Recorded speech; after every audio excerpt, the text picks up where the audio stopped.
Hello student, मैं मोहित तोमर आप सभी का पीसीएम सब्जेक्ट लर्निंग चैनल में स्वागत करता हूं।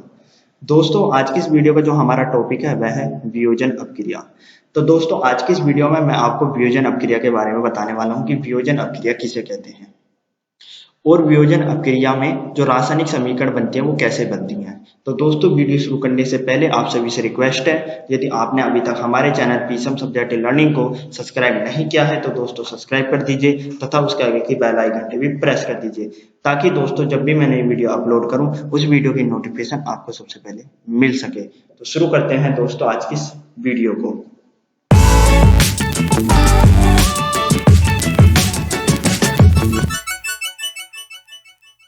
तो दोस्तों, आपको क्या करना है, आपको पहले तो हेडिंग डालनी है वियोजन अपक्रिया। क्या हेडिंग डालनी है? वियोजन अपक्रिया।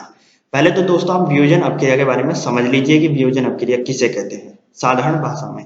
तो दोस्तों, आपको इस हेडिंग में लिखना है, जब कोई पदार्थ किसी अपक्रिया के बाद दो या दो से अधिक उत्पाद प्रदान करता है तो उस अपक्रिया को वियोजन अपक्रिया कहते हैं।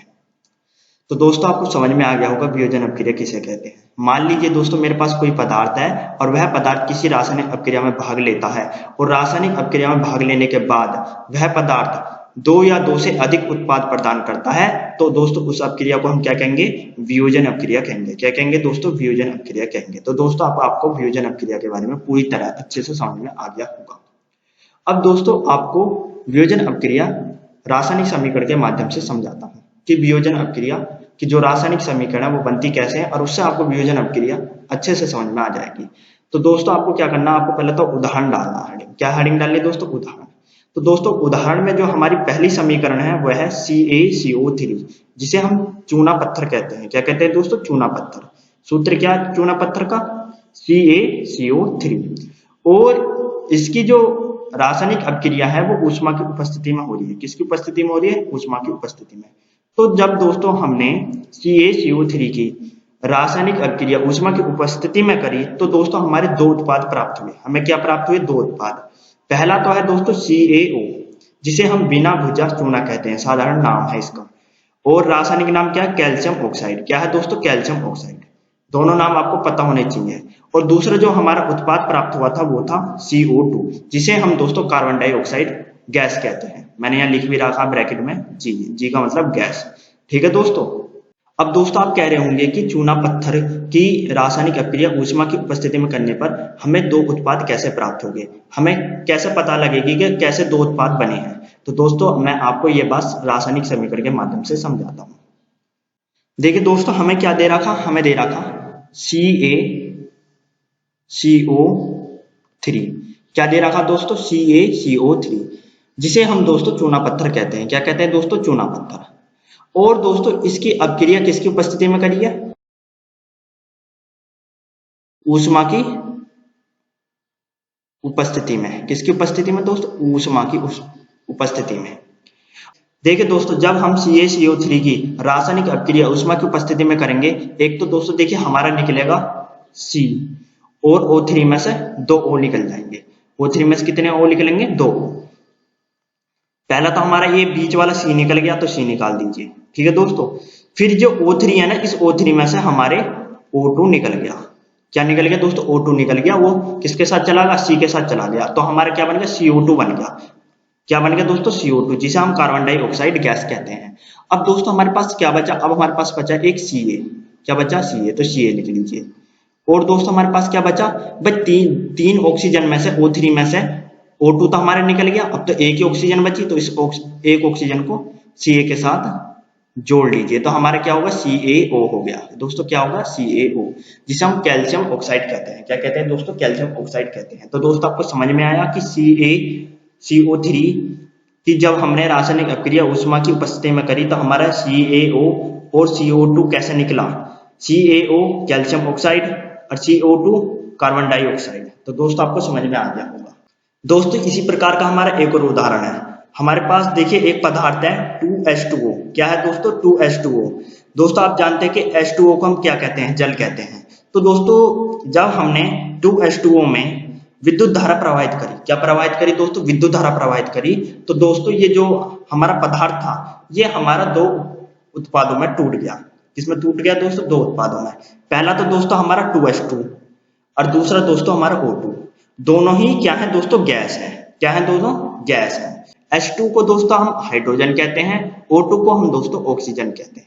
अब दोस्तों आप कह रहे होंगे कि 2H2O विद्युत धारा की उपस्थिति में रासायनिक अपक्रिया होने पर हमारे ये दो उत्पादों में कैसे टूट गया? आप हमें समझाइए। तो देखिए समझिए दोस्तों, देखिए पहला हमारा ये कौन सा पदार्थ है? हमारा पदार्थ है ये दोस्तों H2O। पहले दोस्तों आप H2O पे ध्यान दीजिए, 2 पे मत ध्यान दीजिए। पहले H2O, हमारा ये H2O क्या है दोस्तों? जल है। क्या है दोस्तों? जल। इस बात का ध्यान रखना। H2O को हम क्या कहते हैं? जल। अब दोस्तों जल को हमने क्या करा? विद्युत धारा की उपस्थिति में, विद्युत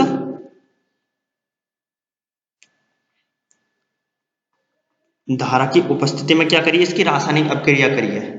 जल की विद्युत धारा की उपस्थिति में क्या करिए दोस्तों? रासायनिक अपक्रिया करिए। तो दोस्तों देखिए, जब हमने विद्युत धारा की उपस्थिति में जल की रासायनिक अपक्रिया करी, दोस्तों जो जल है हमारा ये दो उत्पादों में टूट गया। पहला तो H2, पहला कौन सा? H2, और दूसरा दोस्तों O। दूसरा क्या दोस्तों? O। परंतु दोस्तों देखिए, हम कभी भी एक तत्व नहीं रख सकते। O हमारा एक तत्व है और रासायनिक समीकरण में हम कभी भी एक तत्व नहीं रख सकते, दो या दो से अधिक तत्व रख सकते हैं। तो दोस्तों मैं क्या करूंगा? मैं इस O में 2 की गुणा कर दूंगा। तो दोस्तों देखिए मैं क्या करूंगा? मैं इस O को O2 कर दूंगा। क्या कर दूंगा दोस्तों? O2 कर दूंगा। क्योंकि दोस्तों कभी भी रासायनिक अपक्रिया में एक तत्व नहीं रह सकता, कम से कम दो या दो से अधिक तत्व होने चाहिए। तो दोस्तों मैं क्या करूंगा? मैं इस O को O2 कर दूंगा। ठीक है दोस्तों। अब दोस्तों देखिए, राइट हैंड साइड में तो हमारे 2 ऑक्सीजन हो गए, भाई O2 को तो ऑक्सीजन ही कहेंगे, और लेफ्ट हैंड साइड में हमारे पास एक ही ऑक्सीजन है। तो हम क्या करेंगे? इस H2O में 2 की गुणा कर देंगे। इस H2O में क्या कर देंगे दोस्तों? 2 की गुणा कर देंगे। कितने गुणा कर देंगे? 2 की। अब दोस्तों देखिए, ये हमारा 2 ऑक्सीजन हो जाएगा। जब इस 2 की गुणा इस सिंगल वाले ऑक्सीजन में होगी, एक ऑक्सीजन में होगी, तो 2 एकम 2, मतलब 2 ऑक्सीजन हो जाएंगे हमारे लेफ्ट हैंड साइड में, और राइट हैंड साइड में भी हमारे 2 ऑक्सीजन हो जाएंगे। तो यहाँ तो समीकरण संतुलित होगी दोस्तों। अब दोस्तों देखिए, जब हमने H2O में 2 की गुणा करी, तो दोस्तों 2 दूनी 4, हमारे हाइड्रोजन 4 हो गए। हाइड्रोजन क्या हो गए दोस्तों? 4 हो गए हैं। तो दोस्तों हमें राइट हैंड साइड में भी हाइड्रोजन 4 करने होंगे। तो मैं क्या करूंगा? H2 में 2 की गुणा कर दूंगा। H2 में किसकी गुणा कर दूंगा दोस्तों? 2 की। अब 2 दूनी 4, अब मेरे हाइड्रोजन भी 4 हो गए। अर्थात दोस्तों यहां भी मेरे लेफ्ट हैंड साइड में भी मेरे हाइड्रोजन 4 हो गए और राइट हैंड साइड में भी हाइड्रोजन 4 हो गए। लेफ्ट हैंड साइड में हमारी ऑक्सीजन 2 है, 2 एकम 2, तो राइट हैंड साइड में मेरे पास ऑक्सीजन 2 है। तो दोस्तों देखिए, मेरी रासायनिक समीकरण भी क्या हो गई दोस्तों? संतुलित हो गया है। और दोनों क्या है दोस्तों? ये दोनों उत्पाद हमारे गैस हैं। ये क्या है दोस्तों? गैस। याद आपको ध्यान रखना, ये हमारे गैस हैं। और दोस्तों एक बात का सदैव ध्यान रखना कि जो तत्व हैं वो कभी एक नहीं हो सकते, कम से कम 2 या 2 से अधिक तत्व होने चाहिए। जैसे हाइड्रोजन है, हाइड्रोजन 2 या 2 से अधिक हो सकता है। ऑक्सीजन है, ऑक्सीजन 2 या 2 से अधिक हो सकता है। सिंगल हाइड्रोजन नहीं हो सकता रासायनिक समीकरण में। इस बात का दोस्तों सदैव ध्यान रखना। ठीक है दोस्तों। तो दोस्तों आपको ये हमारी सेकंड वाली समीकरण भी अच्छे से समझ में आ गई होगी।